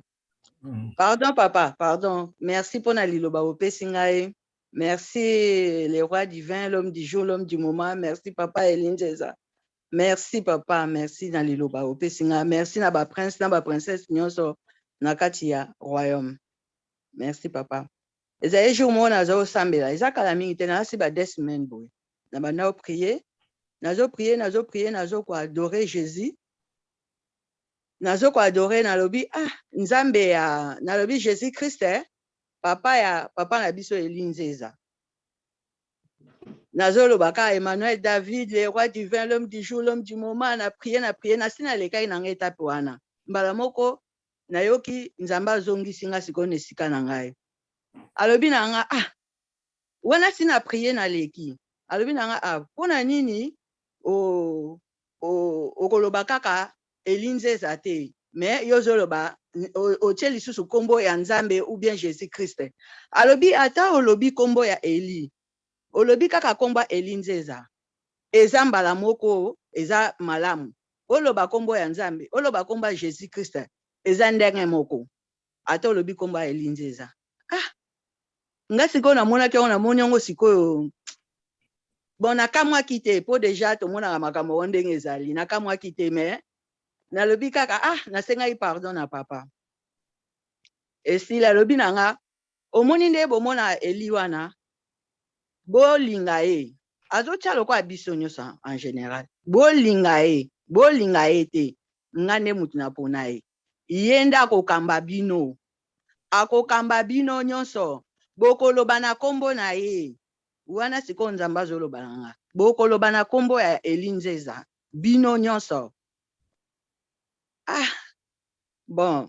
Nayokaki bien, nasepelaki po eza témoignage ya liboso te, toyoka ba témoignage ebele na kati ya royaume. Makambo Nzambe asalela biso alobela biso pona papa ya biso. Epesa yenga kaka esengo. Bon, namona ye nanga oka normal. Siko tango na solola ye na papa, nde na yebisaki ye. Me wana eza mbala liboso te. Mko mususu eza na 2019 eza ye ka bungu.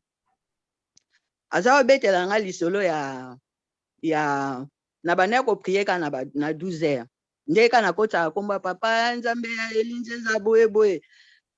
Alobi na ngai, abiomoni Eli aza lokola Noé. Noé tanga azobenga batu, azoyebisa batu, révélation oyo Nzambe apesaki ye atonga masuwa, batu bamonaki ye lokola mutu liboma, bazwaki ye lokola, babengaki ye na bakombo nyonso, ke aza momeli masanga, aza boye. Mais tango Noé asilisaki kotonga masuwa na ye, tango ekomaki ke mbula ebetaki, baya ko comprendre ke ya solo masuwa wana banaye kotonga ngo pona na likambo songolo oyo Nzambe atindaki ye. Mais ekomaki déjà retard. Noé atiaki banyama mibale, azwi mwasi na ye na bana, nde babikisamaki. Bakena kosala mboka ya sika. Eza ndenge moko pena Eli Nzeza. Bon. Wana déjà yebisanga ngo avant, ayebisanga ngo kala na 2019. Tozokumisa ka Nzambe na oyo ya minene Nzambe azosalela biso papa. Batu bazomona ke oza mutu. Bazozwa yo ka na lolenga mutu. Mais bayebite oyo Nzambe lolenge ni asalela yo. Toyebite. Tozofinga tozosala nyonso po tozomona yo mutu. Oza na nzoto lokwa ya biso. Mais ya minene nde eza kati na yo, bango bazoyeba te. Biso nyonso tozoyeba te. Yango tozokumisa Nzambe na oyo ya saleli biso na Congo. Po tozwa le roi divin, mais tozoyeba na biso le roi divin ngo tozoyeba ete. Oyo aza vi na biso, tozoyeba vi yango te. Nzambe alimbisa biso kana nyonso tozosala na oyo tozoloba, Nzambe alimbisa biso po toyebi te. Merci papa. Tango okendeki na Congo, nga nayebaki te koke Congo, naza koyoka kaka mwa ndenge papa banda osola tango mosusu, me mokolo okendeki na Congo pena toyebaki yango te, nga nayebaki te. Mais mokolo ngo nalali na butu, nazomona papa Eli na mapata. Nazomona yo na mapata sikoyo na Jésus Christ. Donc bilongi na bino esika moko na Jésus Christ. Na likolo na mapata. Ndoto wana elenga defa na butu moko. Nazobenga sikoyo mwana na biso na obenga Solange yelanga yambala mibale na biso Solange yelanga telefone nanga pona nakanga ba papa wana photo. Mais natikala pe kokanga te nakoka pe kokanga photo te. Ale na lamuki na pongi. Na yoka pe kaka papa bengi biso naza awa boye na sepelaki. Yeah. Merci papa. Merci maman Chantal. Amen. Kembo na Yesu. Amen. Kembo na Yesu. Amen. Kembo na Elinzeza. Kembo na Elinzeza. Elinzeza ozali Nzambe. Kembo na Elinzeza. Alléluia, kembo na Nzambe, kembo na Elinzeza. Amen. Lobo yango te. Omoni Maman chantait depuis 2019, mais le long de témoigner encore pour nini, les volonté en Nzambe. Amen. Nalobaka ngo ke bato belé Nzambe sa lobeli bango. Ebele presque bato na soana bango balobaka pe Nzambe alakisa nga yo na fanda na ye par lobana ete.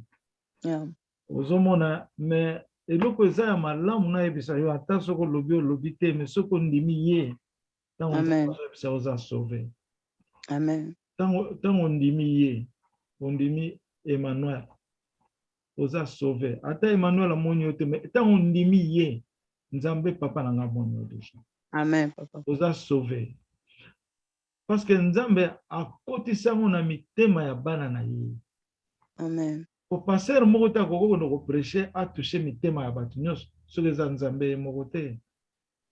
Nzambe koko loba na combien de milliards de monde na mokilo soki de billions ya bato. Nzambe koko loba na mitema na bango ana clin d'œil. Et na mona ki boy Jésus tant akufi asekwe ba mona ke na liboso na 500 personnes. Et bazo sotuka ke Jésus nde mutazalaki. Jésus nde mutazalaki mais il déjà sa kufa ki asekwa.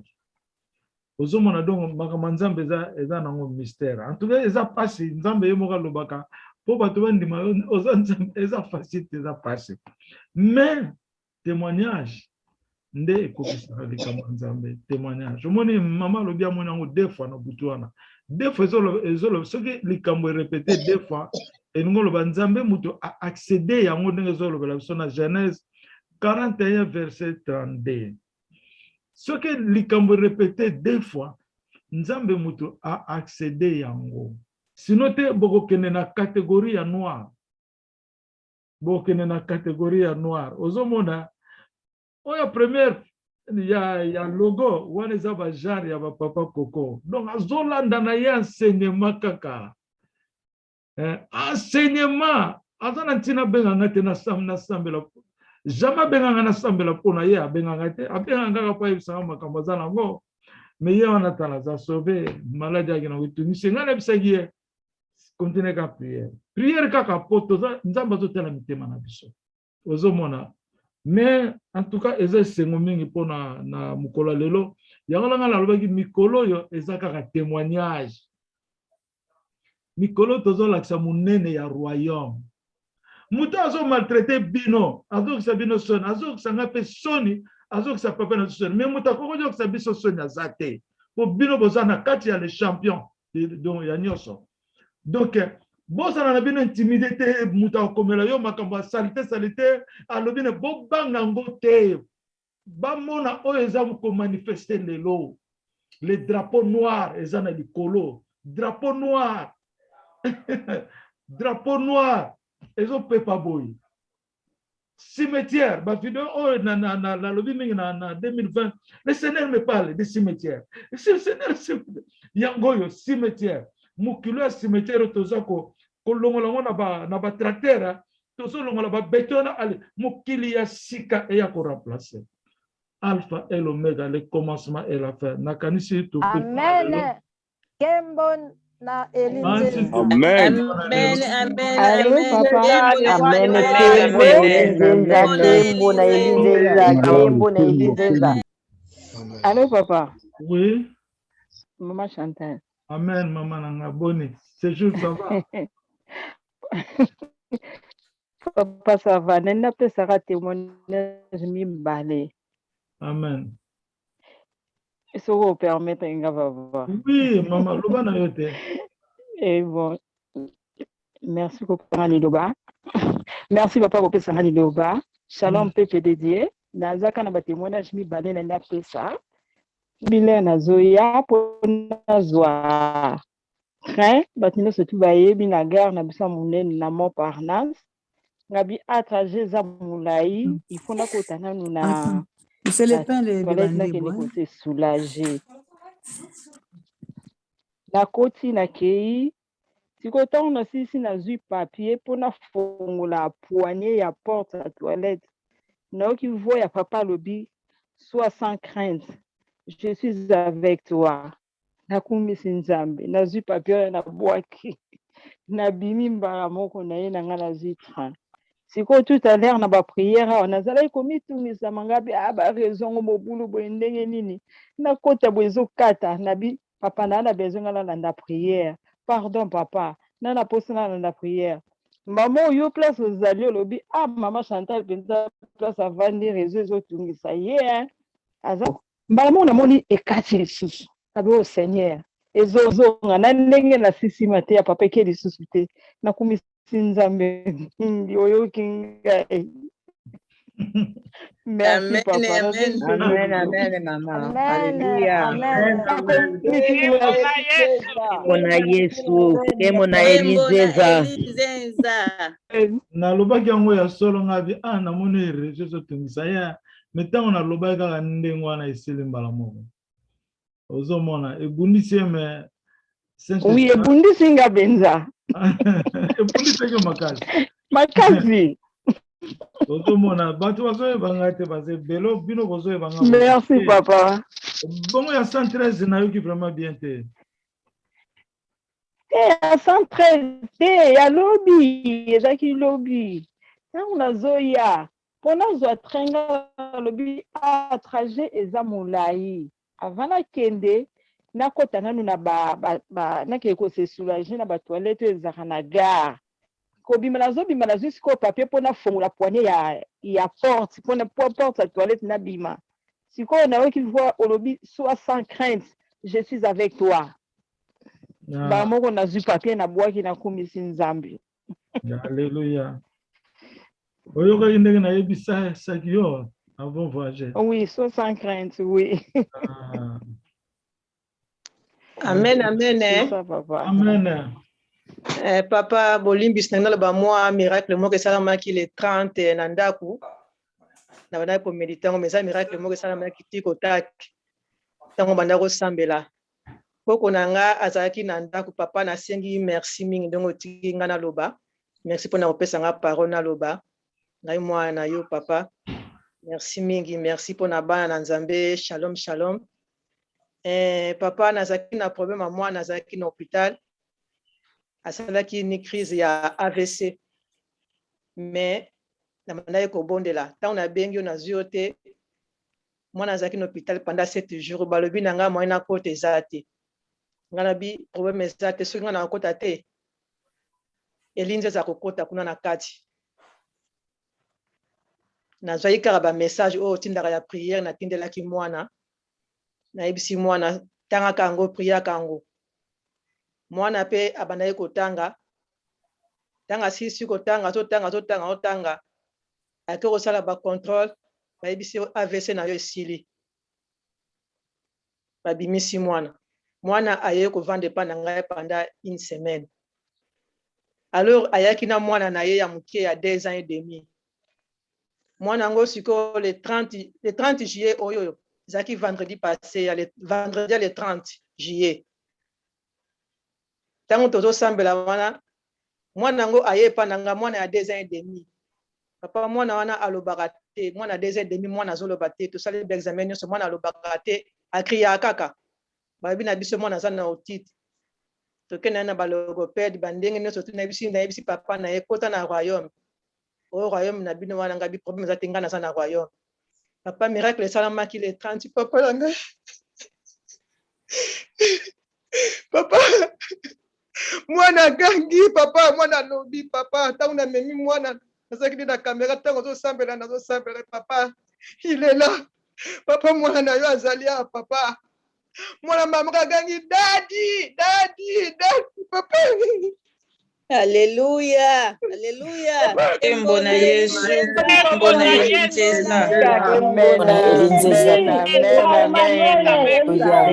Alléluia. Papa Elizeza, il est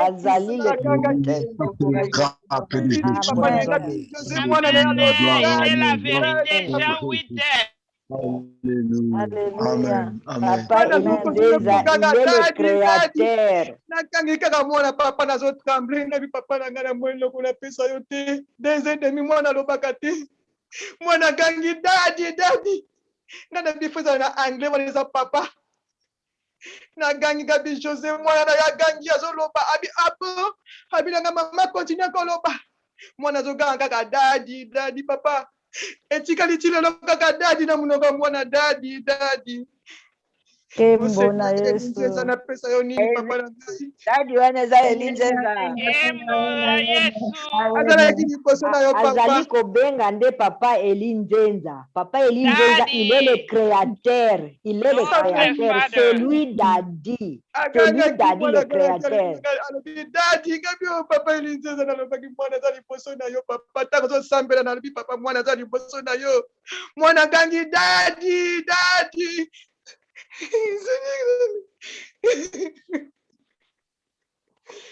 papa napesa yo nini papa na ngai nasengi mbele motema kobanga yo nzambe na ngai olobelaki na ngai ondimi wa yo mozasomi papa merci mpona libota na ngai papa 2 ans et demi mwana alobaka te papa elekeli ngai kimia na bolingo ya nzambe makambo elekisanga mpe mingi tro oyebi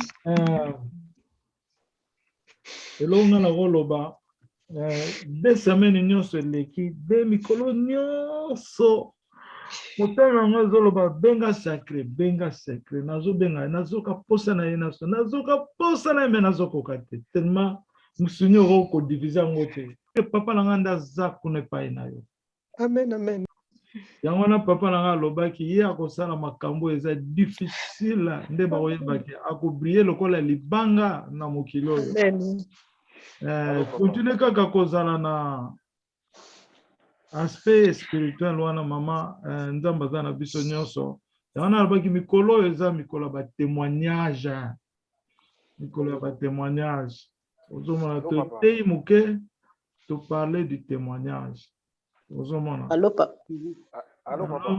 Allô papa. Merci papa. Oui. Allô papa. En tout cas, sois vraiment dans la paix. C'est là que maman, c'est là que nous sommes na sacré. Ma fille sacrée, sois vraiment dans la paix. Sois vraiment dans la paix. Et la joie te comble l'amour de l'Éternel. Que cet enfant commence à parler avec sagesse. Amen. Et l'intelligence de l'Éternel. Amen. Et vous tous aussi, si vous avez des problèmes, tout ça, la Sainte, les gens Nzambe ça à partir de Mikolo Nzambe ça délivrer bisonyoso. Donc, malam to lia li pawana eza bien. To continuer bolingo. Oya ibika saka na mutu pembe na dérangeaka mingi zalaka na kima. Gardez silence, ne parlez pas trop. Gardez Amen. Amen. Ne vous lamentez pas. Donc, Amen. Merci. Merci beaucoup. Na yoki nani mama mususa ngaki asolola. Allo papa ngai mama Bernadette Dai. Amen mama. Merci papa pour pesinga message na pesinga tana doba. Na so témoigner pour la maman sacrée. Pour kaka na entre les le 29 le 30 na ko lota. To kutra eske la maman sacrée. Siko ye amaki bébé. Amaki bébé siko bébé en so me c'est ma belle. Siko le blamba la takisa ki ropola. Siko mbula siko mabina e bakite. Ngai bon zela la kenanda ko na zolo liputa o la ta o changer. Ta una izo kenanda ko boy ndoto na ikosila. Iko katana. Ya na iko kumza kumisi nzambe pona message o ya lobi ki ya solo amaki Emmanuel azakati na ye. Omoni sacré, merci maman Dai. Merci mingi pona opesa contribution ya témoignage na likolo ya makambo sacré amoni. Je me souviens que nga bio sacré yeba bien o memaka. Pouvoir. Ozana kati ya sceptre. Kolanda montre wana o papa mafuta yebisa kiye. Montre on ezali papa Elinzeza. Ozalaka déjà na kati ya loboko papa Elinzeza. Yo na famille na yo. Pona yebisa bino mutu na mutazo manifester na kati ya roi différemment lokola nzambaza arc-en-ciel ba couleur ezebele. Ninge pe bino bozo manifester amour na amour ezo manifester na couleur na ngona kitoko na ngona mai na ngo manifester ndenge moko te. Menef se bino sacré aza toujours présente na royaume. Aza namona ye lokola miroir ya lokola ba mama Nelly. Ozomona aza neti miroir donc oyena royaume ozomona yazali. Oyena royaume ozomona ya fanda na royaume. C'est ça la vie. Donc boza ba chapitre ya nzambe na mokilo yanga ba soko fongoli bible okoloba te ke to fongola na page ya Jésus ou bien na page ya nzambe to fongola nini Matthieu to fongola Jean mais tango ke na kati ya Jean omoni kombo ya Jésus eza na kati. C'est ça le royaume. Nzambe apesi biso privilège wana tozala ba chapitre na ye tozala ba représentant na ye tozala ba apôtre na ye ba disciple na ye. Mais soki moto aye na kati ya sacré akomona elinzeza wana kitoko ozomona lelo akobenda bato na kati ya royaume po nzambe atia ye chapitre na ye plan nzambe tokoki kocomprendre yango te.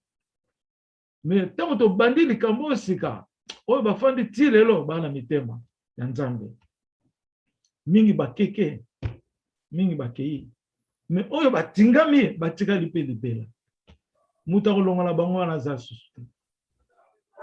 Ozomona mama Bernadette Daye asa ndeko mama Daye oyo boyebi na Canada seta ye metala musala mama Daye asaleli biso abengeli biso leki na ya koti esengo munene eza difficile bamusu mpe tozo kobunda bakota bazolinga te eza kaka volonté ya nzambe tokondane mutu te.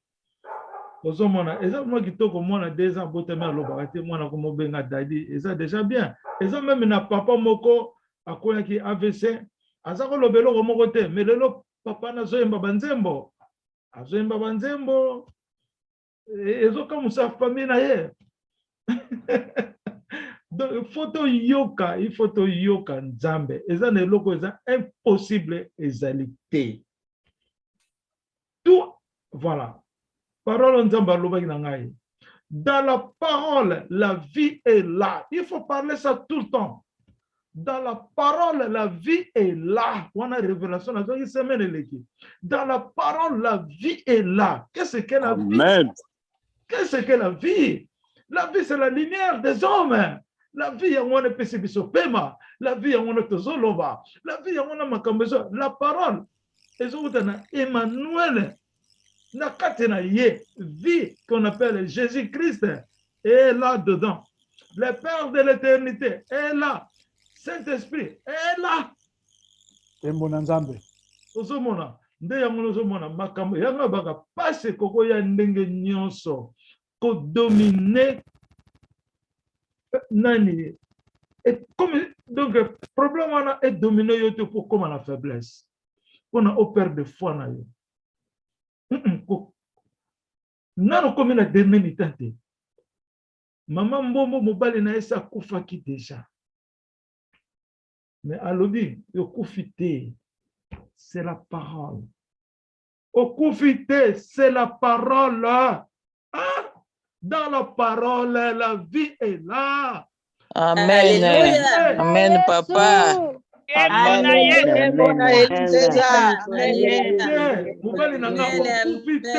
La parole a déclaré par sa foi qui est le trône de Dieu en toi.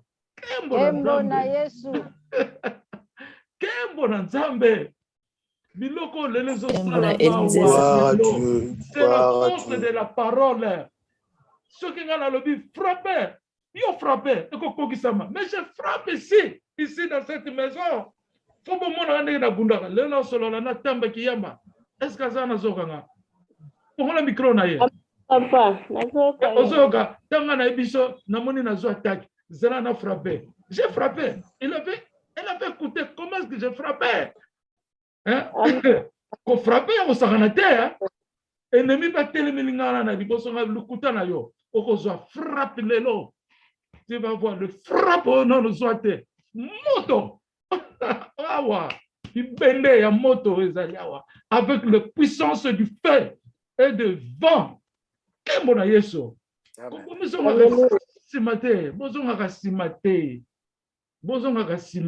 ne faut pas décourager. Baza bajar wana ya sacré. Sacré alembarate. Non. Azana foi lelo ala biso munene ya foi na ye ozomona papa oui ouais papa Coco loba mo makasi micro nezana papa Papa Coco Bon, mutafua mususu wana. Aloba na yo. Na pesi royaume d'abord mbote et puis na loba kaka muke. Naza pe na musala mais na profiter pe koloba parce que na image oyo ndeko ndenga uti koloba na ndenge uti kolimbola yango. C'est vrai que babiloko mususu pendant que banda kolimbola nga pe na banda ko koma mais na mona ki to kutanaki na eloko moko na troisième image oyo ezaki sombre nakomaki ezaki donc représenter l'infidélité mais nayaki mpe kobakisa quand même na catégorie kaka ya image sombre engi kolakisa ke place bomo ezali te, c'est-à-dire bato baza na kati ya royaume bazali koyoka yo mais bazali kokroire te na parole na yo. Or du fait que bazali kokroire na parole na yo te bazali pe kozwa bomo ete sombre et la dimension. Alléluia. Alléluia. Alléluia. Ça c'est vrai. Ça c'est vrai. Amen. Ah, ça c'est vrai. Ah. Et puis il y a deuxième catégorie, ezali ke ndenge na makambo nyonso pe papa lobi eza bongo na monaki pe donc bato bazali kopusa na bato baza nime na façon que ozali kopusa na d'une façon indignement na présence en Nzambe. C'est respect exact quoi. C'est ça. Hypocrisie.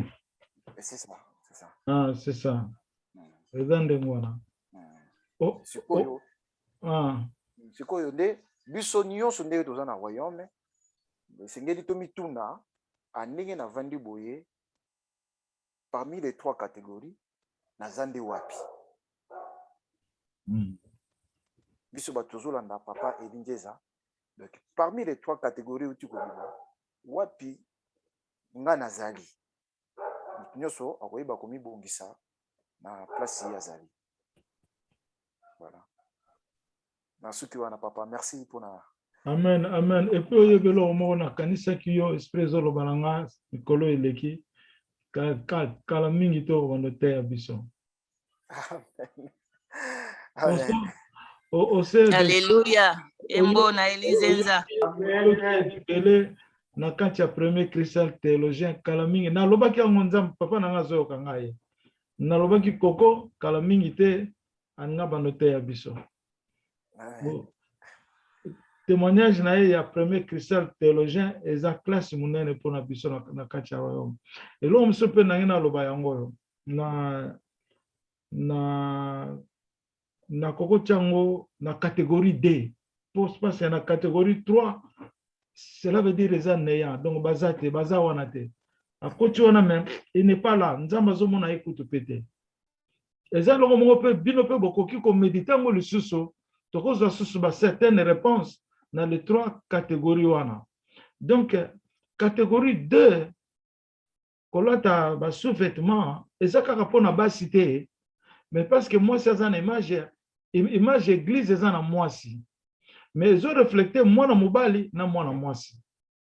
Donc cela veut dire que catégorie 2 ils ont représenté biso bato bazo kolaté na enseignement otozo o bazozwa bato bazo changer te baza toujours na position ba kotelaki na royaume mais bazo changer te ozomona yango na catégorie D ezo lobela ndenge wana.